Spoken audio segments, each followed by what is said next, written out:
Hello friends, welcome to my channel fertile planet. कैसे हैं आप सब लोग।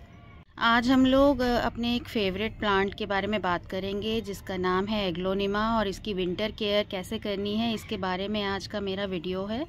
इस वीडियो में मैं आपको बताऊंगी कि हमारे ये जितने भी इंडोर प्लांट्स हैं, जो ट्रॉपिकल प्लांट्स होते हैं, जिन्हें वार्म और ह्यूमिड मौसम पसंद होता है, उन्हें विंटर में कैसी केयर की ज़रूरत होती है ताकि इनकी जो समर्स और स्प्रिंग के दौरान, मानसून के दौरान जो ग्रोथ हुई है वो ख़राब ना हो और मिनिमम डैमेज में जो है आपका प्लांट वो बना रहे इस विंटर सीज़न में। इसी के बारे में आज का मेरा वीडियो है। एग्लोनिमाज एक ट्रॉपिकल प्लांट होते हैं जो कि वार्म और ह्यूमिड मौसम पसंद करते हैं। इसमें ही ये बहुत अच्छे से ग्रो करते रहते हैं। ठंड का मौसम इनके लिए काफ़ी मुश्किल भरा होता है, स्पेशली हमारे नॉर्थ एनसीआर में, दिल्ली एनसीआर जो एरिया है, यहाँ पर काफ़ी ठंड पड़ती है और ये वक्त जो होता है इन प्लांट्स के लिए काफ़ी डिफ़िकल्ट होता है।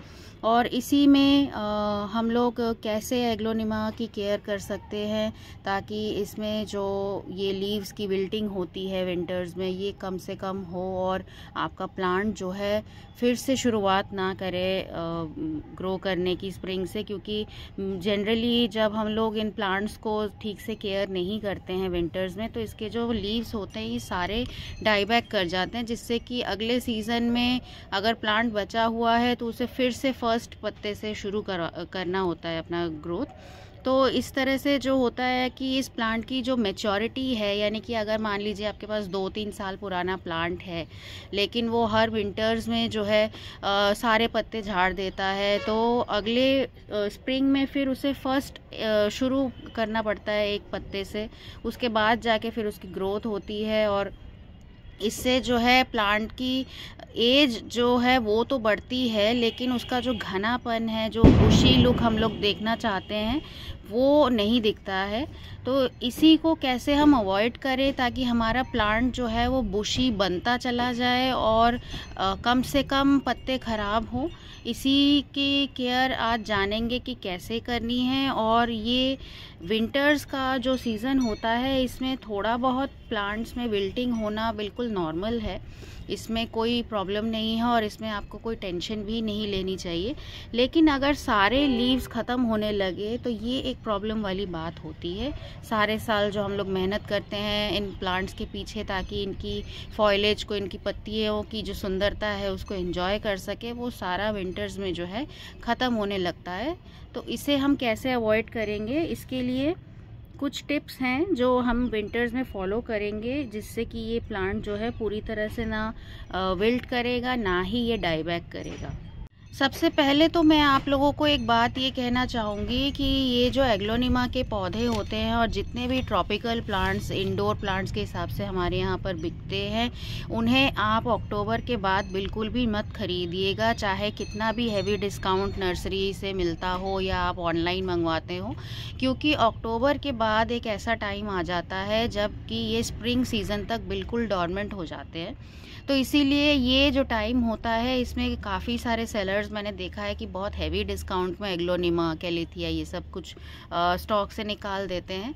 लेकिन ये सबसे बेकार वक्त होता है इन प्लांट्स को ख़रीदने का, क्योंकि अगर हमारे लोकेशन पे बहुत ज़्यादा ठंड पड़ती है, ठंडी हवाएं चलती हैं और टेम्परेचर काफ़ी हद तक ड्रॉप कर जाता है, तो ये प्लांट्स जो है सरवाइव नहीं कर पाएंगे। जैसे अब नए प्लांट्स खरीद कर लाते हैं तो वो नहीं चल पाएंगे।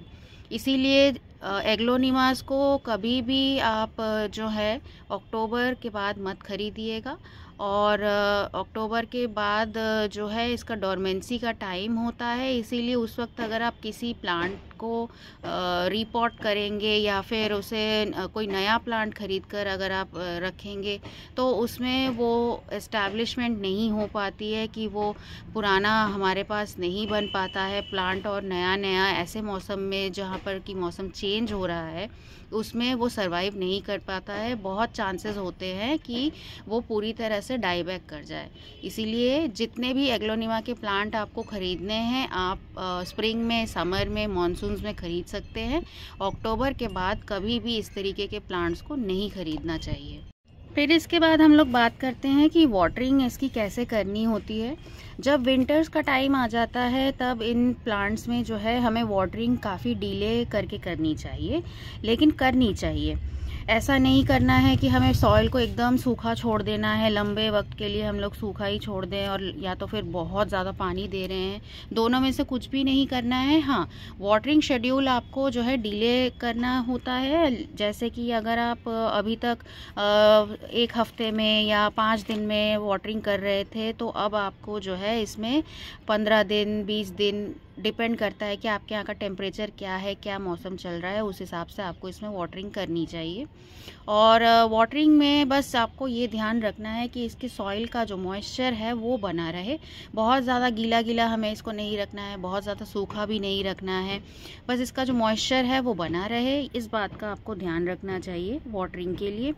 और इनकी पत्तियों पर जो है इस दौरान आप मिस्टिंग कर सकते हैं, 7-10 दिन 12 दिन में आप कर सकते हैं, क्योंकि इनकी पत्तियों पे जो है धूल भी जम जाती है, जिसकी वजह से जो इनका फोटोसिंथेसिस है वो नहीं कर पाते हैं ठीक से।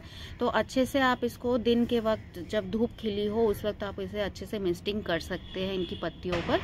और वाटरिंग जो है आप 15-20 दिन में, या फिर अगर 15-20 दिन में भी इसमें अगर आपको दिखता है कि सॉइल में मॉइस्चर बना हुआ है, तो फिर आप और डिले भी कर सकते हैं।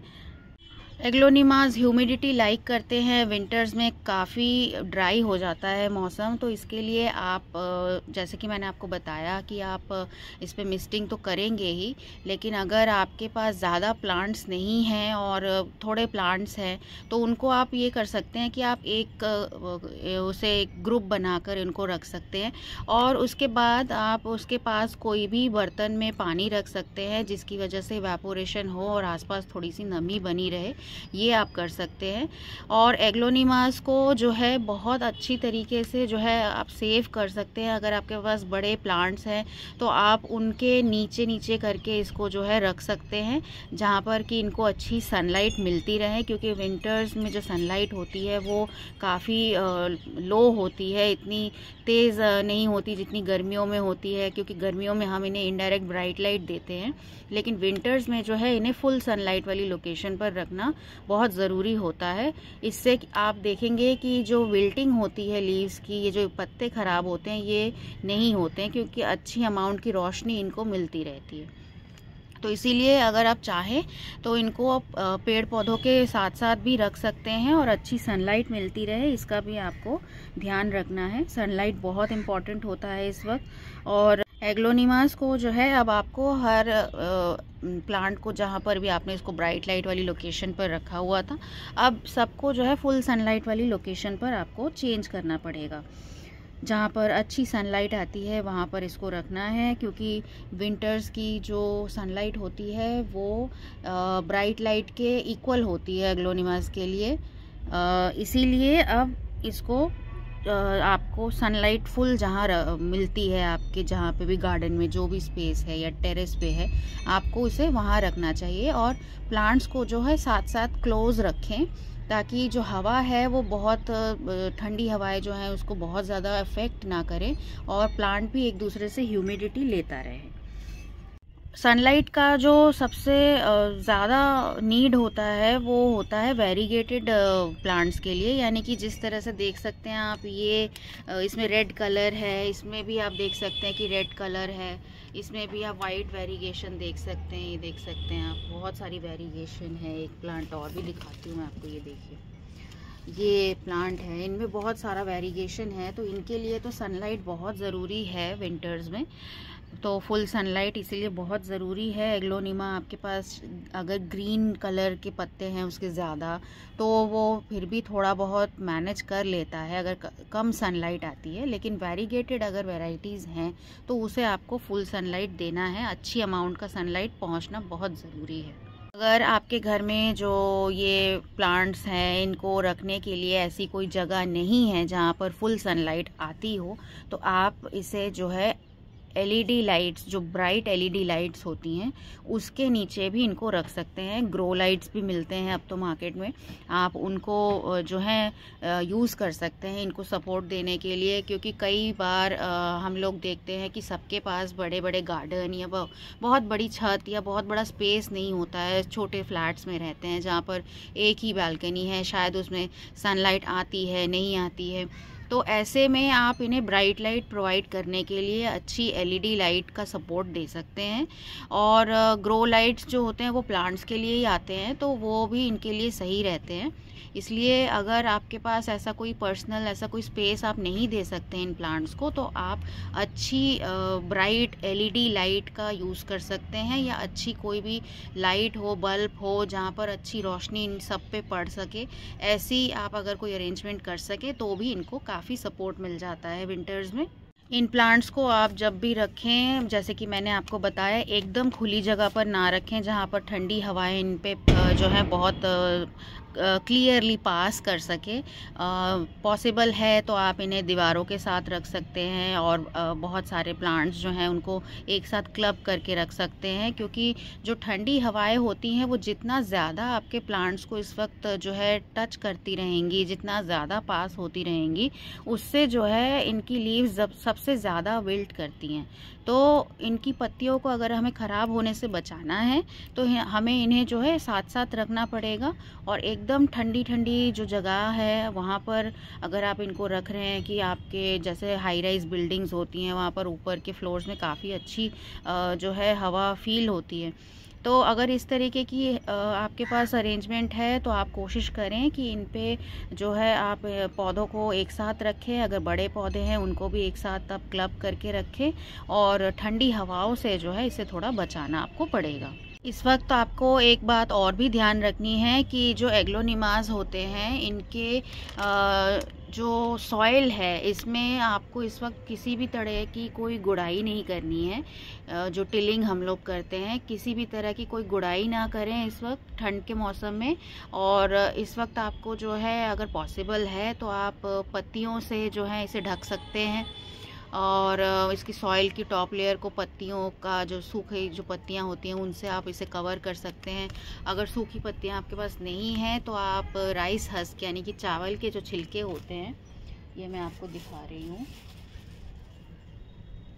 ये देखिए, इस तरह की जो चावल के छिलके हैं ये ऑनलाइन मिल जाते हैं। मैंने भी मीशो से ही मंगवाया था, मेरे यहाँ पे भी कहीं पे आसपास नहीं मिलता है तो मीशो से मैंने ऑर्डर किया था। तो आप मंगवा सकते हैं। इनकी एक लेयर बना के जो है टॉप सॉइल में आप डाल सकते हैं, कवर कर सकते हैं इस विंटर्स के मौसम में। और इनको डालने से पहले जो है आप थोड़ा सा एंटी फंगल पाउडर जो होता है, फंगीसाइड होता है, वो आप इसमें थोड़ा सा ऐड कर दें। क्योंकि कई बार सॉइल की लेयर जो है वो कवर्ड रहती है और हम वाटरिंग कर देते हैं तो फंगस हो सकता है उसमें। तो इसी चीज़ को अवॉइड करने के लिए आप पहले से ही जो है फंगीसाइड पाउडर जो है उसे ऐड कर दें, ताकि इस तरीके की कोई प्रॉब्लम ना आए। एग्लोनिमा को इस वक्त किसी भी तरीके का कोई फर्टिलाइज़र फीड ना करें, क्योंकि ये कंप्लीट डोरमेंसी का स्टेट होता है। स्प्रिंग्स आने तक ये बिल्कुल डोरमेंट रहता है, इसीलिए कोई फर्टिलाइज़र प्लांट को रिक्वायर्ड नहीं होता। तो फर्टिलाइज़र किसी भी तरीके का इस वक्त ऐड नहीं करना है आपको एग्लोनिमा में। अच्छी सनलाइट पूरे प्लांट को बराबर मात्रा में मिले, इसीलिए प्लांट को थोड़ा घुमाते भी रहें 2-3 दिन में, ताकि बराबर मात्रा में जो है सनलाइट प्लांट तक पहुंच सके।